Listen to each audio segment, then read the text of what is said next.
I have a recently deceased family member whose death left the whole family in shock and pondering about the circumstances. A little background. He was a young, fit, and handsome 24-year-old, deeply religious and never thought about doing drugs like the majority of the youth there. He lived in India and attended college in hopes of becoming a physical therapy professor.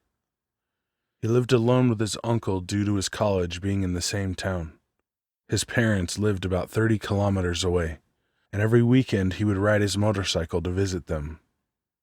His parents are extremely wealthy and loved their one and only son. The day of the death is as follows. After attending classes, he decided to go visit his parents like he always did. Due to the rain, his uncle pressured him to stay home and leave when the rain stopped, but he insisted on leaving and set on his journey. About 20 kilometers into the trip, he accidentally fell on the side of the road. Now, this being farm country, the crops left him uninjured and more than fit to continue. A couple kids on a moped witnessed his fall and quickly stopped and aided him up. The kids said that he did not have one scratch on him and that he seemed fine mentally. Now, this is where the story takes a turn.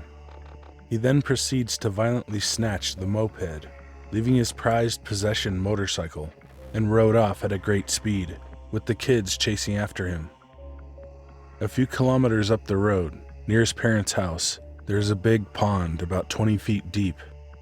The pond has obstacles like trees and guardrails surrounding it, with only a very narrow and small opening leading to it. He somehow found his way through these obstacles on the moped and crashed into the pond. An older lady was outside of her house and witnessed the horrifying incident that took place, because he never came up. She started screaming and panicking, drawing a crowd and explaining to everyone what had occurred. Word spread quick. The parents were notified and a search party was enlisted to find him. The estimated time this accident occurred was around 6:05 p.m. It took them 3 hours to find the body in the moped.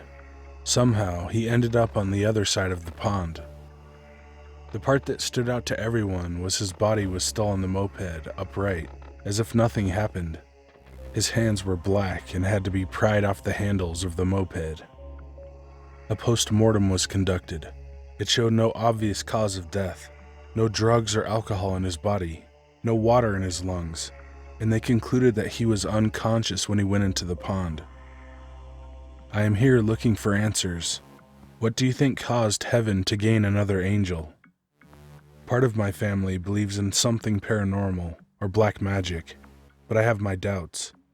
Yet I cannot come to a conclusion myself.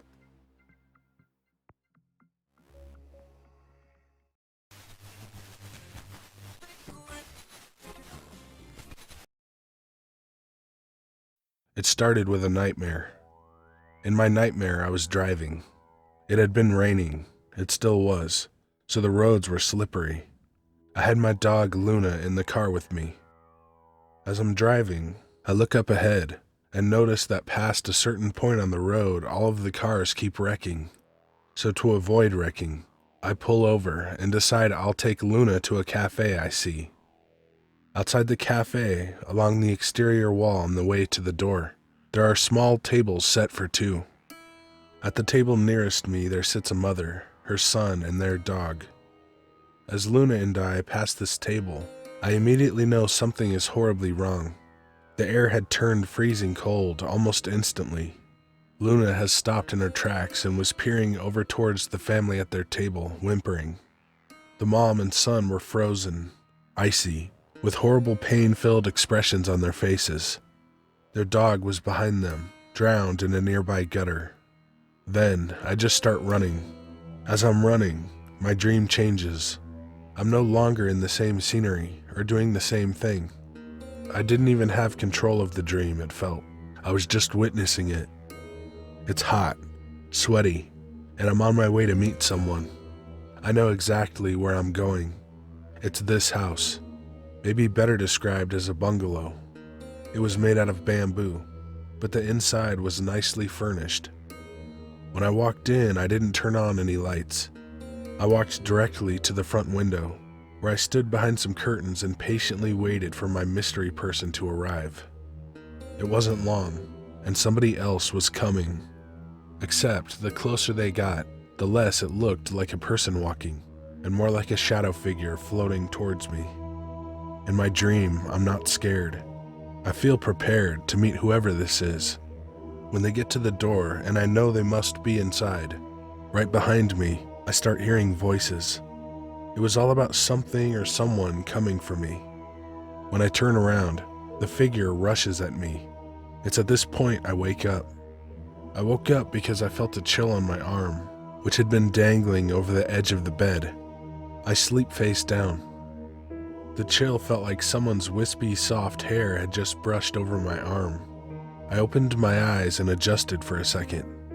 When I finally looked up from my arm, I noticed there's someone standing next to my bed. My first thought is maybe it's my sister. She borrows my headphones often.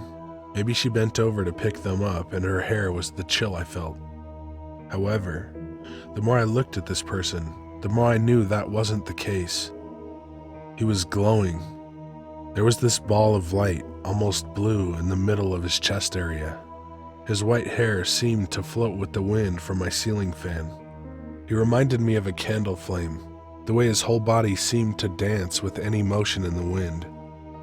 I stared at him, and he stared back at me with huge orb eyes for what seemed like a long time. I was trying to take in every detail, trying to convince myself this wasn't real. He kept cocking his head side to side, like a confused puppy. He seemed childlike, but also not. He finally decided to push his boundaries, and he took a step towards me. I pushed myself away from him, onto the other side of my bed against the wall. The second I did, he left.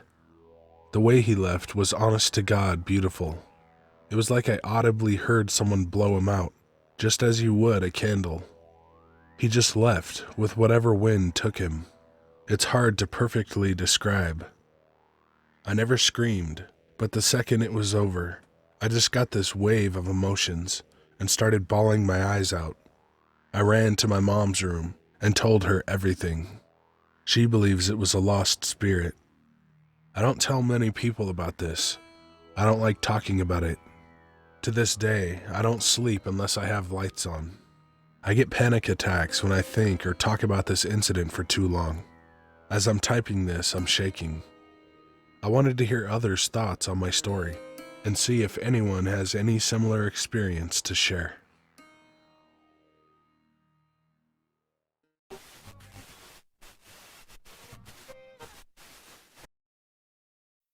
These are a collection of my experiences revolving around and on the Blue Ridge Parkway. From the summer of 2002 until early 2004, I lived in a small town outside of Asheville, North Carolina, Swannanoa. There wasn't much to do in the area on Friday and Saturday nights, other than hanging out with friends at the movies, the bar, or the pool hall, or in our case, the scenic overlooks on the Blue Ridge Parkway, the BRP. My group of friends' go-to meeting spot was one of the two overlooks off the BRP, the Haw Creek Overlook. We'd park our cars, and depending on the weather, sit outside and just talk the night away. It may sound boring, but those nights were some of the best of my life, filled with laughter and pure joy. It's where we went to decompress from our early 20s stress-filled days. We would usually meet up there any time between 9 and 11 p.m., and not depart until well past 2 a.m., often ending our nights at the nearby Waffle House. Depending on the time of year, the Overlook would get busy with other groups of friends doing the same as us, romantic dates, or nature enthusiasts, either camping out in their cars or returning or going on hikes. On certain occasions, Haw Creek Overlook would be too crowded for our liking, so we would proceed to the next overlook, Tanbark Ridge. It was in these areas that my friends and I experienced true paranormal and possibly demonic experiences. For the most part, nothing would happen, but that slowly changed. Certain nights there could be as many as 6 of us hanging out at the overlook, and other nights only 2. On one particular night, and the first BRP experience that I can recall, We were standing and talking near the back of my car while we smoked a cigarette, facing the road. We were the only car at the second overlook, Tan Bark. When we weren't talking with each other, it would get quieter than quiet up there. The whole night, we kept hearing what sounded like conversations or voices coming from the side of the mountain across from us. It wasn't uncommon for night hikers or campers in the area, but these voices were not coming from an area that was known for trails or camping. As we were standing near the back of my car, we all heard the voices starting to get louder. At first, it was from our left, then immediately from our right, and then finally straight in front of us. The voices, although rather loud, were inaudible. We couldn't make out what they were saying, almost like gibberish or a made-up language. We were all expecting to see someone by how close in proximity the voices were, but there was no one around us. No car had even passed the overlook for a while. We wrote it off as having to be hikers conversing somewhere on the mountain, and their voices somehow carrying or projecting through the woods. For weeks after, we told the story to our other friends and coworkers, who would also share their similar accounts with us. That was the start of many more strange and sinister occurrences.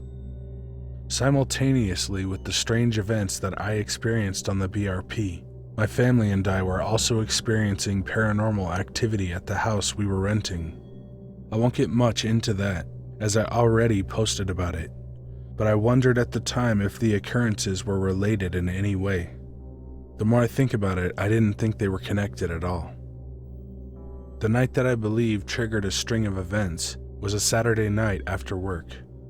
Before heading to the first overlook, I stopped and picked up my friend, and we proceeded to get on the BRP. About halfway up from the entrance in the first overlook, we noticed a pickup truck off in the woods, with only its interior dome light on, and a man returning to the truck with a shovel in his hand. My friend and I instantly got creeped out by this peculiar sight, and half-jokingly both said that the guy was probably hiding a body. Later that night, when we were leaving the BRP, as we drove by that exact spot where we had seen the man in the truck, I nearly drove off the road as my dome light in my car turned on and nearly blinded me. It's dark on the BRP, no lights at all. It almost gave me a heart attack. The light went on for maybe a second or two and then shut off. I'm generally a level-headed, rational person, but at that moment I was shook. My friend was equally in shock, and we both tried to calm ourselves down. When we got to his house, we sat in his driveway and tried to make sense of it. That light only turns on if you open a door, and we did not do that. It had never once turned on for any other reason before. After I dropped off my friend, I had to drive under the BRP bridge on my way home. As I passed under it, my light again turned on and flickered off a few seconds later. That was not the last time that my light went off in my truck. For a span of a few months, not every time but almost so, the light would come on or flicker near that spot on the BRP. On one night, 3 of us gathered at the first overlook. It had rained a lot the day before and that morning. On the opposite side of the overlook, there was a sheer rock wall that ascended about 100 feet. There was enough moonlight that night to see the water trickling down the rock wall. It was my friend that was riding with me when we saw the man that noticed that the water coming down the rock wall appeared to resemble a person's head tilted sideways. I agreed, and so did our other friend. But as more water ran down, it looked like it formed a rope around the person's neck. And as time went on and more water rolled down, the person resembled a girl. It was almost too clear, like someone purposely created this effect.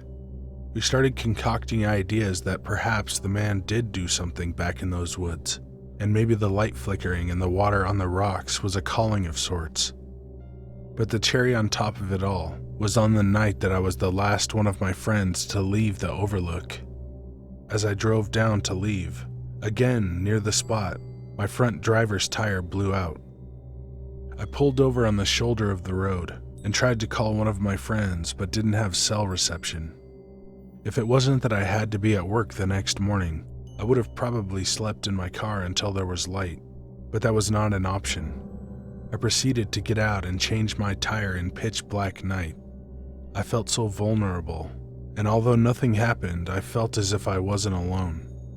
It was like at any moment, something, I don't know what, was about to happen and scare the living shit out of me. But nothing did, until I got back in my car and started pulling back onto the road.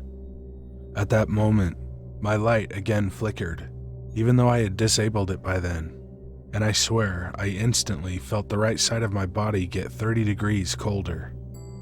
The next day, my friend and I called in anonymously to the Asheville PD and reported what we had seen in the woods, the truck and the man with the shovel, but did not mention any of the paranormal events that occurred. We felt as if we had to say something, but for the longest time weren't sure what or how to. We hadn't heard of any disappearances or murders in that area, but then again, in my early 20s, I wasn't an avid reader of the paper or a watcher of the local news. These events all happened around spring to late fall. We stuck to the bars and pool halls for months after those events, until early the following year. We finally decided to venture back to the BRP more frequently. My friend and I, the same friend, were starting a new band, and the Blue Ridge Parkway was a great place to collaborate and write songs at.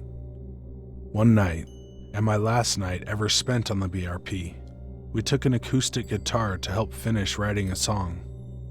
That night, both overlooks were crowded, so we drove to this little cut right off the road just past the first overlook. We settled there and propped open the tailgate of my GMC Jimmy. We were up there for a couple hours. It was probably around 2 a.m. at this point, when we started hearing straight-up laughing coming from the woods, and it was close to the car. We stopped what we were doing and just froze and listened. The laughing stopped, and we heard what sounded like a horse making noises, followed by a whisper, then laughing again. We immediately closed my tailgate, jumped in the car, and drove down to the first overlook. At this point, there were no other cars there. I pulled in with my car still facing the road. We had no idea what those sounds came from. It just didn't make any sense. At the overlook, my friend got out of the car to take a piss. We both then lit a cigarette and decided to head back to the car, as it had started lightly raining. Just before we got back to the car, we heard what sounded like a gallop, or hooves getting louder from the area that we had just left. I had a sinking feeling in the pit of my stomach, and an overwhelming feeling to just get the fuck out of there, and so did my friend. Without saying anything to each other, we ran and jumped into my car to leave. As I started the car, I looked back, and that's when I saw an image that to this day I will never forget. I saw what looked like a tall goat-like man, and it started running full speed towards the car. I drove like a bat out of hell from that area. My friend didn't look back, but he heard the galloping getting louder and kept his eyes closed. Neither one of us returned back to the BRP at night ever again. I moved away from North Carolina in 2004. My friend still lives there, however, and to this day he does not go up to the Blue Ridge Parkway at night, only visits during the day. When we get together, we can't help but talk about all of the shit that we saw and experienced during that time. We always talk about one day returning to that area at night again. Even though we were scared to death, the curiosity of the unknown draws me, and we have both questioned why those things happened to us.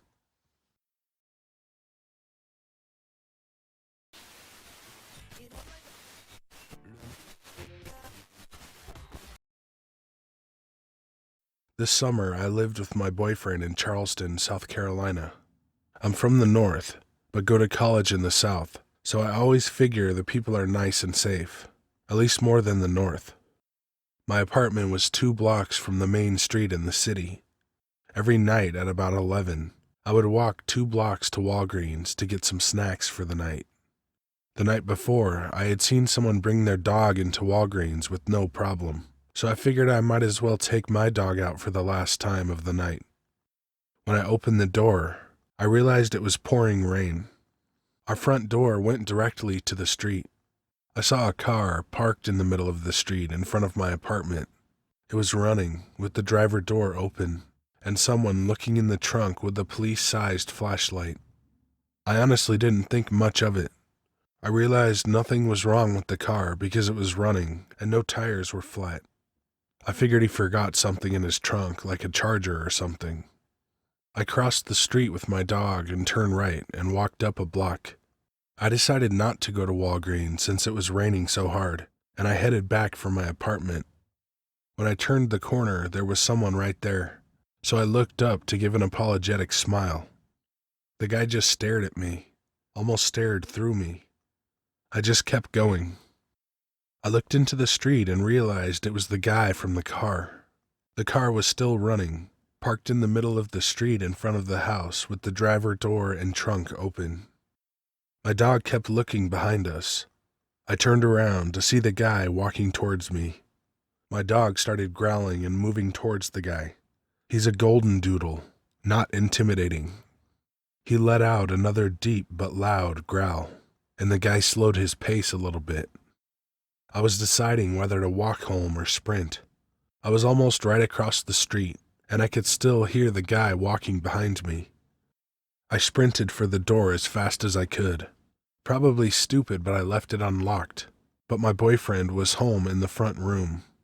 Thankfully, since I left it unlocked, I didn't have to fumble with a key. I got across the street and inside so fast. I locked the door and went around and locked every window and closed every blind. My boyfriend thinks someone had been watching me and knew that I walked to Walgreens alone every night, and they were probably caught off guard because I brought my dog that night. After he said this, I realized I did see the car most nights I walked, but it was always a ways away, and our street was too dark to tell if someone was inside. I was also doing an internship at the hospital ER. I told them the story, and the doctors and nurses went white and told me that human trafficking is extremely common in Charleston because of how big the harbor is. I guess they just put the girls in cargo containers and they're off. I'm so glad I brought my dog, and I'm not halfway across the world.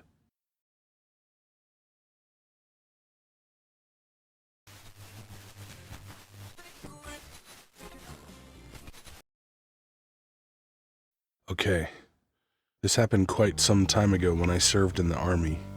My unit was in the jungle in Southeast Asia for a training exercise. We were out on our mission, and a particularly bad monsoon descended at night. I got separated from the team, and when the monsoon blew over, it was morning, and I was alone with an M16 rifle, blank ammo generally used for training, and a knife. I did what I could to survive as I waited for rescue. Plants, insects, and smaller animals became food. The rain made any river unusable for water. Plus, it probably wasn't safe to drink anyways. I really could not afford to get cholera, so drinking water had to come from plants. Some sap is drinkable, if you know what to look for. It's brutal, but it's better than starving and dying from heat stroke, which is a huge problem in a tropical rainforest. It's possible for a person to survive indefinitely in the tropical rainforest. Tribesmen have been doing that for centuries, but it's not easy. And after 4 days, I was nearing my breaking point. Mentally, I was beginning to lose hope. That was when I saw him. He was standing under a tree and was wearing a floppy jungle hat that covered most of his face, a light green uniform with suspenders, a belt and magazine pouches, and holding a rifle. I dove into the thick undergrowth with my rifle and watched. It is generally not wise to confront a person with a gun, especially if it is not known if he is hostile, or if attacking him will cause a battalion of angry armed men to show up. We watched each other for about 5 minutes. He was a soldier, and was definitely not from this time period. His uniform was light green throughout, without any camouflage pattern, and his rifle was a L1A1 SLR. And even though I could not see his face, I felt that he was staring right at me. By this point, I felt that he wasn't a threat, so I got up, waved both hands in the air to show that I wasn't a threat either, and called out. In response, he turned and walked deeper into the jungle. Instinctively, I ran after him, and even though he didn't appear to be running, he moved fast. He always kept a comfortable distance from me. When I ran, he stayed ahead. When I slowed down, he slowed down too. At night, he closed the distance between us so that I could still make out his figure. I was found by a search party 6 days after I was separated from my team. I was dehydrated, malnourished, babbling incoherently, and very much alive. A quick history lesson about the jungle in that region is necessary at this point. In the 1950s, there was a communist insurgency, and Commonwealth soldiers were fighting communists in the jungle. Some would say that what I saw was simply a hallucination. I personally believe that I was let out of the jungle by the spirit of a fallen soldier. I'm eternally grateful for it, and I hope that one day he finds his peace.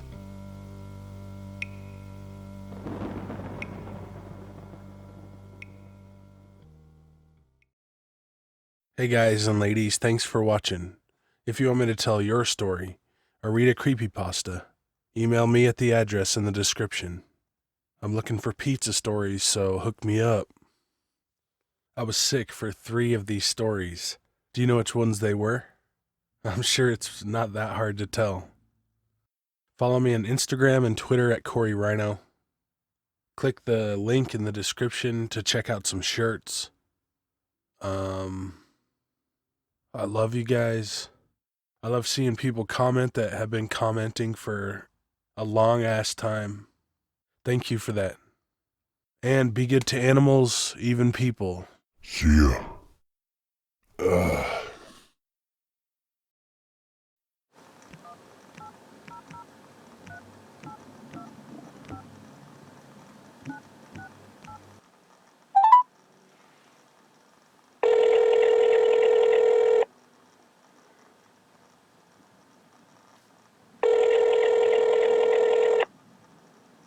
Hi, you've reached Nick at Nerd Station, where we've been servicing computers and devices since Hey, Nick. 2000.